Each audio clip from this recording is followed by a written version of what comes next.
Assalamualaikum dan salam sejahtera murid-murid. Okey, kita teruskan untuk video tutorial bagi soalan bahagian C bab 7. Okey. Soalan A, terdapat 3 keperluan pembakaran seperti yang ditunjukkan dalam rajah di bawah. Okey. Jadi sudah dinyatakan di sini, pertama haba dan kedua adalah oksigen. Jadi apakah elemen, satu lagi elemen yang diwakili oleh X. Okey. Okey, benar. Okey, elemen tersebut adalah bahan api. Jadi ketiga-tiga elemen ini diperlukan untuk membolehkan pembakaran berlaku. Okey, untuk soalan B, raja di bawah menunjukkan sunarada yang digunakan dalam suatu aktiviti yang dijalankan oleh seorang murid. Okey. Jadi murid tersebut meletakkan satu lilin, kemudian menyelangkupkan lilin tersebut dengan sebuah bika. Selepas beberapa saat, api lilin itu terpadam. Cadangkan satu cara yang boleh melambatkan api lilin daripada terpadam dan terangkan jawapan anda. Okey. Jadi kalau kita lihat, pembakaran memerlukan bahan api, haba dan juga oksigen. Jadi bahan api di sini adalah lilin, dan haba adalah datang daripada api lah. Dan oksigen pula berada dalam bika. Jadi macam mana cara untuk kita melambatkan lilin itu daripada terpadam? Kita boleh menggunakan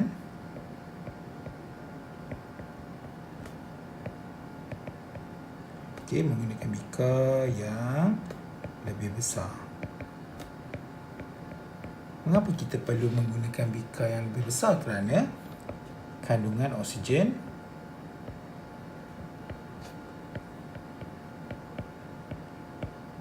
lebih tinggi. Sekiranya bika lebih besar, jadi kandungan oksigen yang akan dapat kita kumpulkan sebelum kita terlangkupkan adalah lebih besar. Jadi sekiranya oksigen yang kita miliki lebih tinggi, maka api akan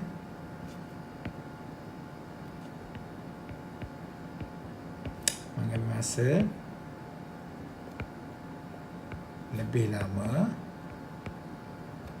untuk terpadam. Kerana pembakaran memerlukan oksigen. Lagi banyak oksigen kita miliki, lagi lamalah nyalaan atau pembakaran akan berterusan. Okey, rajah C atau soalan C, raja di bawah menunjukkan susunan radas yang digunakan oleh seorang murid dalam satu penyiasatan. Okey, jadi banding dan bezakan kandungan oksigen dalam silinder penyukat P dan Q. Okey, kalau kita lihat, bekas P adalah lebih tinggi lah. Okey, bekas P adalah lebih tinggi, manakala bekas Q adalah lebih rendah. Jadi soalan pertama meminta persamaan. Okey, apakah permasalahan? Kedua-dua bekas tersebut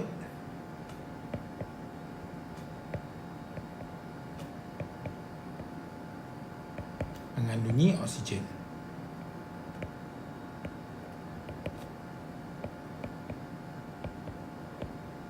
Okey, persamaannya adalah kedua-dua bekas tersebut mengandungi oksigen. Jadi pembakaran boleh berlaku. Okey, perbezaan pula. Perbezaan.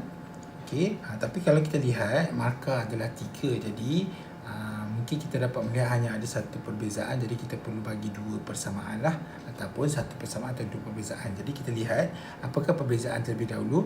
Perbezaan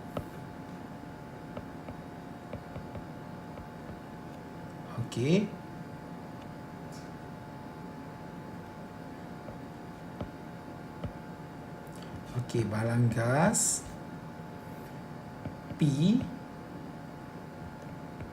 mengandungi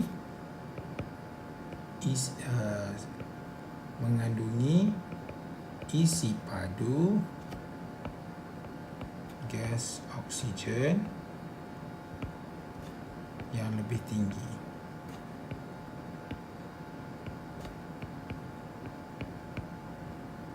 Lebih tinggi berbanding Q. Okey, jadi ada satu persamaan dan satu perbezaan. Jadi dua markah lah. Jadi kita mungkin boleh memikirkan apakah lagi satu jawapan untuk persamaan. Okey. Ya, betul. Okey, murid boleh memberikan persamaan pembakaran di dalam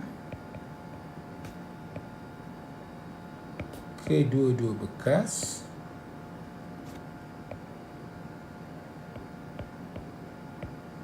menggunakan oksigen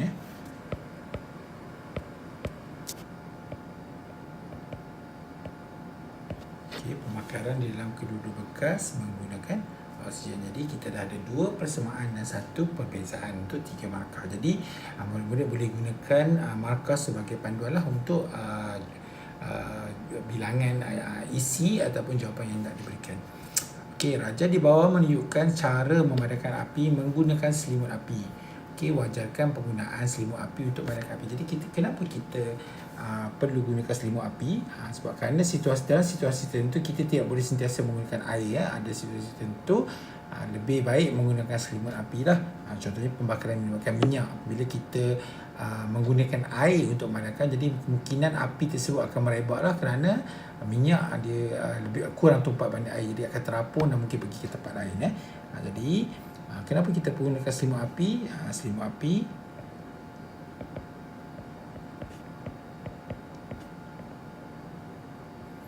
memutuskan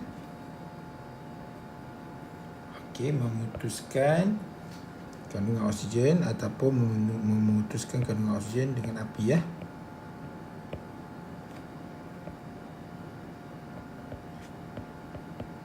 Apabila kita tutup kawasan terbakar dengan selimut, maka salah satu unsur ataupun salah satu elemen yang diperlukan untuk pembakaran sudah tiada, iaitu kandungan oksigen lah. Dengan cara itu api akan terpadam.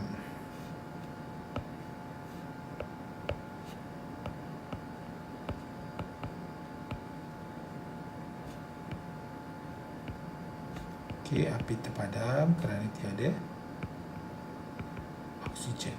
Jadi apabila oksigen berjaya kita putuskan dengan bahan api dengan haba, maka pembakaran pun tidak akan berlaku.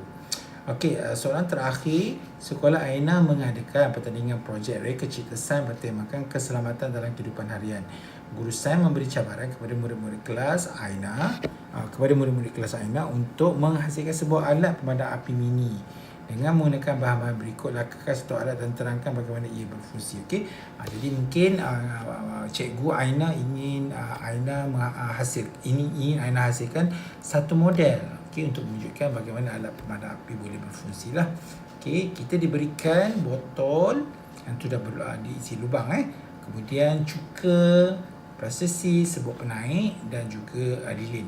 Kita untuk makluman murid-murid, apabila cuka dicampur dengan serbuk penaik, dia akan menghasilkan gas karbon dioksida. Gas karbon dioksida seperti yang murid-murid ketahui tidak menyokong pembakaran, dan ini boleh digunakan untuk memadamkan api lah. Jadi itulah hasrat rasanya untuk Cikgu Aina, hasrat Cikgu Aina untuk murid-muridnya hasilkan alat pemadam api. Jadi secara ringkas cikgu akan lukis. Mula-mula botol,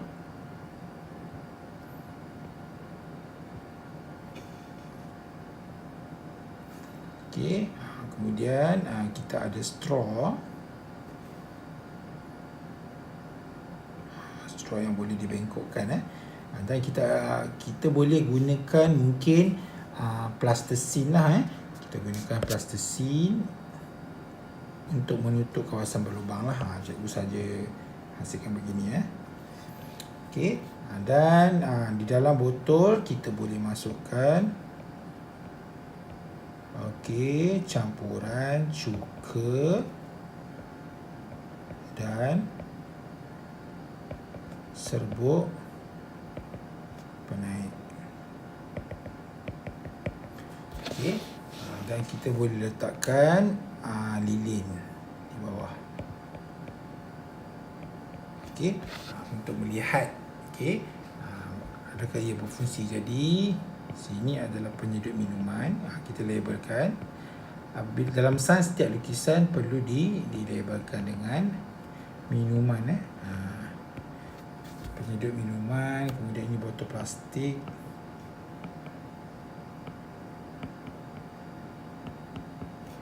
Okey. Plastisin. Okey, itu seberingkas lah. Okey, apa tu? Model pemadam api lah. Jadi macam mana dia berfungsi.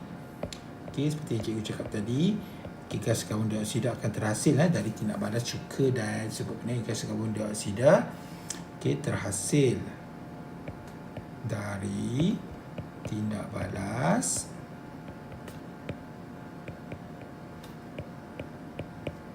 antara cuka dan serbuk penaik. Okey. Gas karbon dioksida